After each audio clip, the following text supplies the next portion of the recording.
Hello and welcome to World Talks here on TVP World, coming to you live from Warsaw with me, Ayşe Abacı. Ukraine has carried out another series of long-range attacks deep inside Russia, targeting military airbase linked to ballistic missile strikes and adding pressure on one of Moscow's most important Black Sea oil export hubs. Explosions were also reported in Samara, some 800 kilometers from the Ukrainian border. But at the same time, a 3-month-old baby boy was killed in a Russian attack overnight from Friday to Saturday in the Dnipropetrovsk region in southeastern Ukraine. 11 people were also wounded, including children aged 5 and 12. And now Kyiv's military momentum is at risk as dwindling Interceptor stocks leave the country vulnerable to Russia's winter campaign. Joining us is Olena Lennon, Adjunct Professor of National Security at the University of New Haven. Hello, Olena. Thank you so much for joining us. Pleasure to be here. Thank you. Olena, before we start talking about these latest attacks and the state of Patriots, I would just like to play President Zelensky's nightly address from yesterday, where he's talking about Ukraine's military might. Let's take a look. We are continuing our work to secure air defense systems for Ukraine, the missiles needed to protect lives, and to reach agreements on production in Ukraine. All of this will happen. It's not easy, but it will all happen. Throughout the war, we've talked many times about weapons, equipment, and technology that we were initially told were supposedly impossible. Then we heard Ukrainians supposedly couldn't do it because we would take decades to become capable. F-16s producing millions of drones a year, specialized missile technologies, and we did it. The same will be true for anti-ballistic systems, and the same will be true for Patriots in Ukraine. Now, we know that Ukraine is hitting long-range targets, Olena, deep inside of Russia, but it also needs to protect its own territory and, most importantly, its own citizens. So what leverage does Ukraine have to obtain these Patriots to secure its airspace and keep protecting its citizens? Well, one thing that Ukraine has shown to the world and to the United States, its ability to adapt quickly. That Ukraine has shown that the success in modern warfare depends not so much on sophisticated technology and bigger weapons and more weapons, but on rapid adaptation, rapid scaling up of defense industrial base, rapid innovation. And that is something that Ukraine is continuously demonstrating in its ability to adapt to the realities of the battlefield, partially because it doesn't have a choice, like you said, because Ukraine has to protect its citizens, civilians and military. Now, and that's something that Western militaries just simply do not have currently, especially the United States, that has burned through about 65% of its own interceptors in a war in Iran, that has accomplished very little. And now the U.S. is, shockingly facing a shortage of these PAC-3 missile interceptors, and it's unable to give more to Ukraine. But Ukraine is not, standing still. Ukraine is not just going to idle by and wait for the U.S. to produce more by 2030, as the current goal is, because that's 3 years away from now.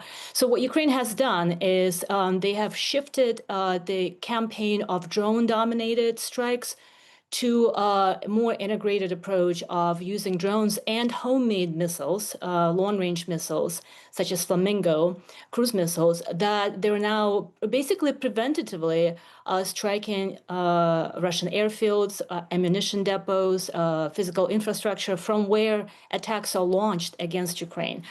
So Ukraine is using an integrated approach while it's looking to replenish its PAC-3 stockpiles, while it's looking for alternative sources such as Freya initiative.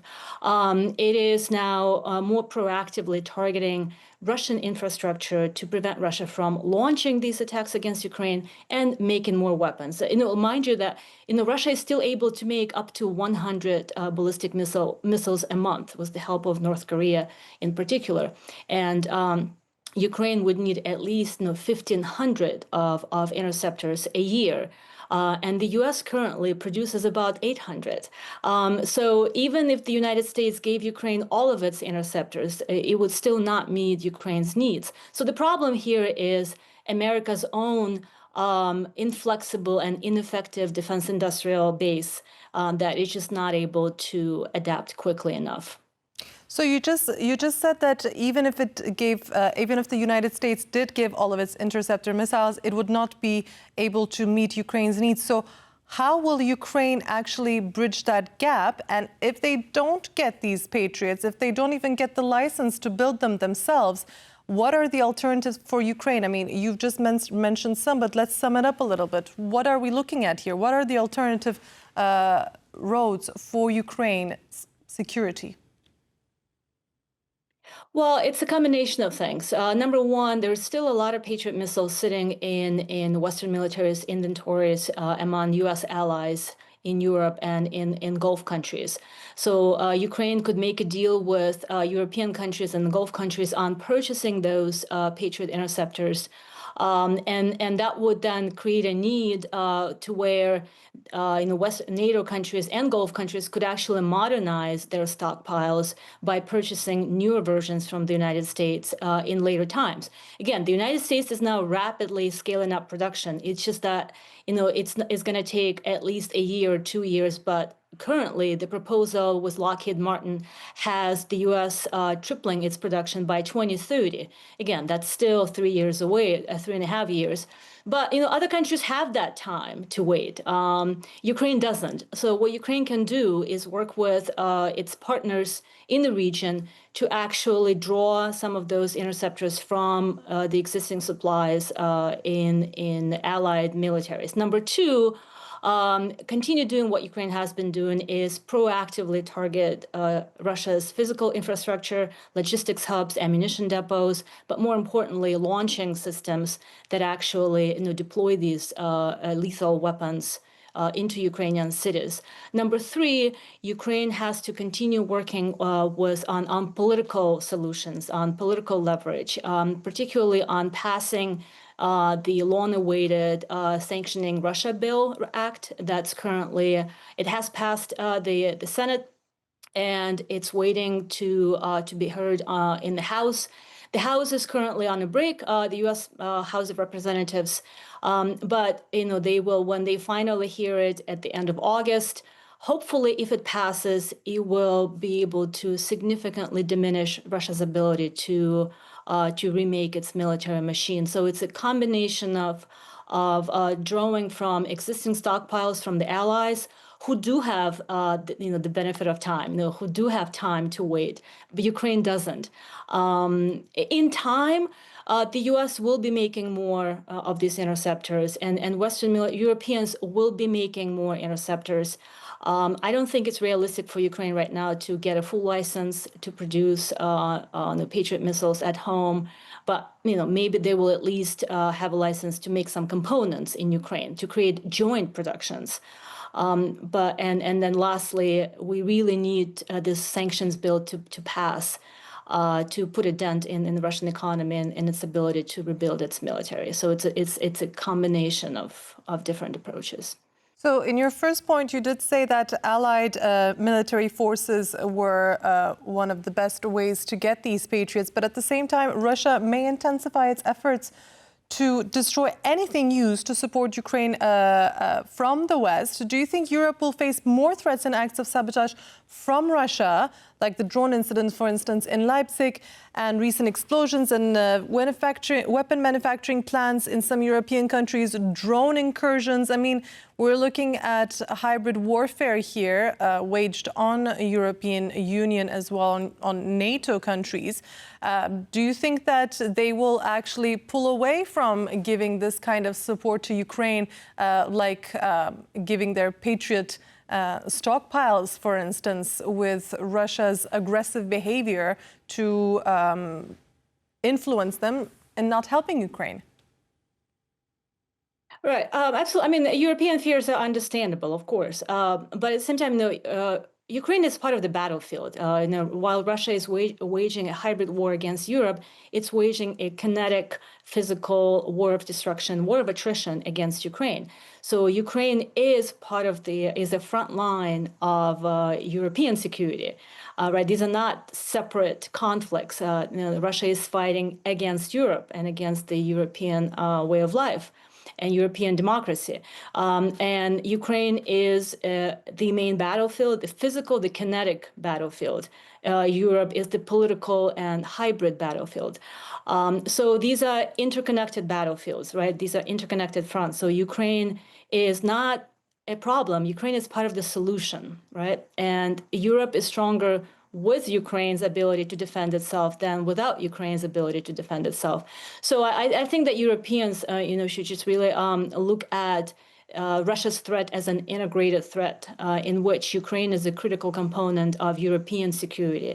So the stronger Ukraine is, the stronger is that front. It is the bulwark to protect European security. I think once that cognitive shift happens, and it finally sinks in with the public in Europe that that everybody's more secure with Ukraine remaining a viable state. And for Ukraine to be a viable state, it needs to protect its infrastructure and citizens for as long as it can. And Europeans are better off. At least Ukraine is fighting alone currently, and civilian and no other military is in harm's way but the Ukrainian military and civilians. So I think when you put all of those things in perspective, then it's a pretty good deal for European militaries to sustain Ukraine and its ability to defend itself in order to protect themselves as well. And speaking of sustaining Ukraine, winter is ahead, and Russia is reprioritizing weapon production towards ballistic missiles and jet-powered drones to attack more of Ukraine ahead of winter. What is Ukraine doing to prepare for the winter, which is expected to be one of the harshest, given that the Russia's defense ministry published a photo of attack drones accompanied by a threat to freeze Ukraine during the winter. So what is Ukraine now doing to prepare for the winter? So Ukrainians, have had experience with being, frozen in the winter. Last winter, luckily was not as cold as was predicted. So the Russians were not able to leverage freezing temperatures, but obviously it was still very challenging for many Ukrainians to survive in those conditions. What Ukraine has been doing is, number one is, again, proactively targeting Russian infrastructure right now to diminish its ability to sustain its own economy and continue prosecuting this very expensive war against Ukraine. Ukraine has also been targeting Russian energy facilities to deny Russia sufficient supplies to be able to even sustain their own economy and the heating season. But number two, again, Ukraine adapted quite well in the last heating season in the winter by decentralizing sources of energy, by creating mobile units, by creating these points of survivability, by importing more LNG and various alternative sources of energy from other sources. So Ukraine has been diversifying its sources of energy and preparing for, unfortunately, Ukraine knows exactly what awaits them. So in that way, it makes it, I don't want to downplay the significance and the hardship that Ukrainians will be subjected to, but at the same time, again, it's something that many Ukrainians have experienced, and they have developed certain coping mechanisms to anticipate, these problems in the future. So the bottom line here is that Ukraine remains resilient because it doesn't have a choice, and the government and the civil society have, at this point, already started talking about how to diversify their energy, decentralize their energy sources to where they can be less vulnerable to Russian attacks and Russia's pressure campaign. So Ukraine will not cave, and Russia will not be able to bomb Ukraine to submission this winter, much like they failed to do so last winter. So they definitely know what's coming, and maybe that is a good thing because it does increase their resilience and their resistance power to a harsh winter ahead. Thank you so much, Olena Lennon, Adjunct Professor of National Security at the University of New Haven, for joining us on World Talks and sharing with us your valuable insights. Thank you. And thank you for watching us. I'm Ayşe Abacı, and we will see you very, very soon. Thank you.